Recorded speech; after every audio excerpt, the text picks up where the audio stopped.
So who is this? Well, it looks like it could be Enel, right? I mean, it looks like that could be one of his earlobes. I mean, but that would be way too fantastical for him to randomly show up at this point, especially with him having no reason to. So most likely it's... So we're starting off this chapter with us seeing how the war is going to start shifting in the favor of the Alliance, I guess. Because we're seeing Speed giving out Tama's dumplings to the other headliners and the gifters as well. It's also revealed in a flashback how Tama got to Onigashima in the first place, because that was kind of a mystery. She kind of just showed up out of nowhere. But she apparently met up with Speed, and, you know, Speed was already originally under her control, one of the first to be. And she just asked Speed for a ride on her boat, and they got there. And also, while they were on Speed's boat, Tama was just like making a whole bunch of dumplings, because naturally the plan was to convert as many of the Smile users, whether they be headliners or gifters, to the side of the Alliance. And also, it was talked about in the previous chapter how, you know, obviously the Alliance is outnumbered by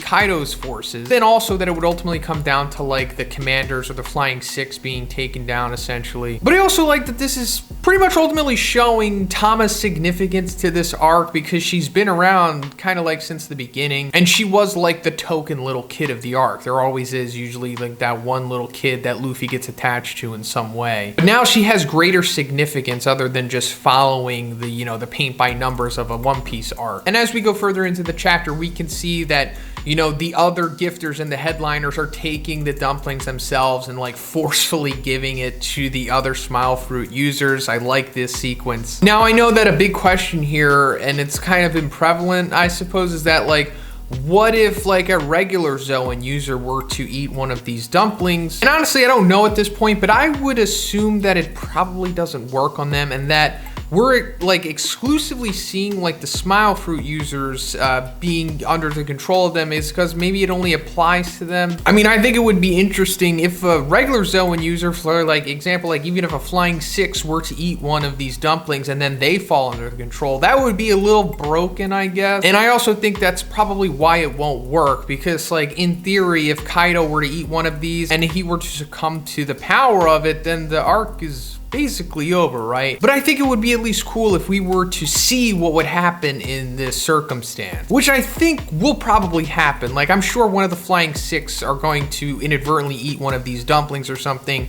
and then it's going to be revealed that like, oh, it doesn't work on a Zoan user, or they're just too powerful for it to affect them. Something like that. I just don't see it working on anyone that's not like a regular animal or a Smile user. But anyway, after this, we're coming to Franky going against Sasaki, and Franky is putting up more of a competitive fight than I initially thought he was going to at first. Because this is, you know, easily, by far the strongest opponent he's ever had. I mean, it just goes for all of the Straw Hats basically in this arc. These are the strongest it's ever been. And considering that like Franky and other characters who we'll discuss, it hasn't even been established to have like hockey yet, it's gonna be quite the uphill battle for them. But as Franky is fighting Sasaki, we see like the gifters start to come and like grab like General Franky from behind, like assisting Sasaki. And then out of nowhere, we see Nami, Usopp, and Tama like coming to, I guess, inadvertently help Franky at the same time, and they start, you know, handing out the dumplings to the gifters who are attacking Franky. So now they're on their side and they're no longer hindering him. And at this point, Sasaki starts to get a little upper hand after charging through them. But then we see like Page One and Ulti behind the group that came to help Franky. And Page One informs Sasaki that it's like, hey, they've turned against us. So it seems to be one of their powers at work. So the Flying Six are starting to realize what's going on here. And even before this, Sasaki is like, you know, we have gifters, we have the number advantage. It's like that everywhere on the island. But now they're seeing it like, oh, that's starting to shift. And also in this sequence, we see Ulti coming up on Nami and Usopp and Tama, saying that she's going to like headbutt Nami again. But then Nami, like in retaliation, hits her with a Thunderlance tempo, and it hits her like right through the chest. And Nami's like, watch out for heart paralysis. So this is, you know, pretty effective, but it's nowhere near enough to like finish Ulti off. And even Nami herself is aware of that when she's like, but that's not going to be enough. I need stronger lightning. So that line right there is probably setting up that she is going to get stronger lightning. You know, Zeus is still here, but he is currently, you know, with Big Mom. You know, in the previous chapters, we saw Big Mom using Zeus, you know, with the Indra attacks and all that stuff. So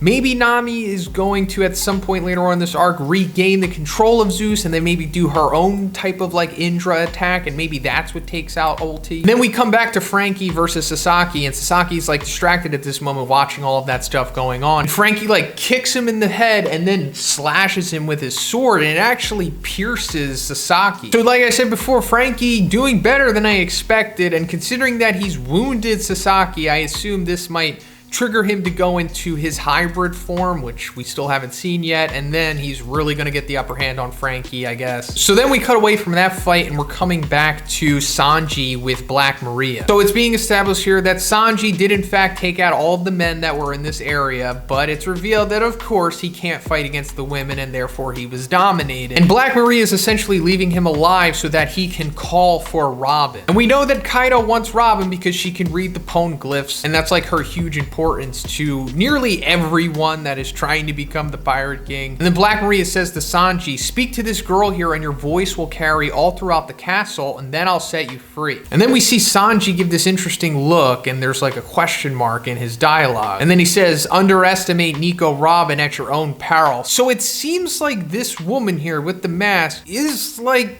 Robin, or at least one of her clones, because she could do that now. She could just make full body clones. And I'm assuming that that's what's going on here. It makes sense, right? So just like back at Eni's lobby, Sanji is going to be saved by a female member of the Straw Hats and then take his place in his fight. You know how like Nami saved Sanji from Khalifa, and now Robin is going to save him from Black Maria. So yeah, this means that we're going to get Robin going against Black Maria, which is awesome because Robin really needs that big, substantial fight. And I really would like to see Robin having like a hockey reveal here. I think it's kind of necessary at this point. Anyway, we're coming to the ending sequence here, and we're seeing Bao Wang has spotted where the Scabbards are, because before they were fighting Kaido, and then when the supernovas showed up, Law like shambled them away from the area, and it turns out that he shambled them into the treasure room. And Bao Wang's relaying this information to King, and King's like, I'm busy right now. Hey, Black Maria, why don't you go? And she says, okay, I'm gonna go take care of them. But I assume, like we already established, Robin is going to stop her from doing that. Then Bao Wang's like, in that room I see 10. It's hard to make out through the gloom, but someone is attempting to save the samurai. Go now, go quick and kill. Someone is there. So who is this? Well, it looks like it could be Enel, right? I mean, it looks like that could be one of his earlobes. I mean, but that would be way too fantastical for him to randomly show up at this point, especially with him having no reason to. So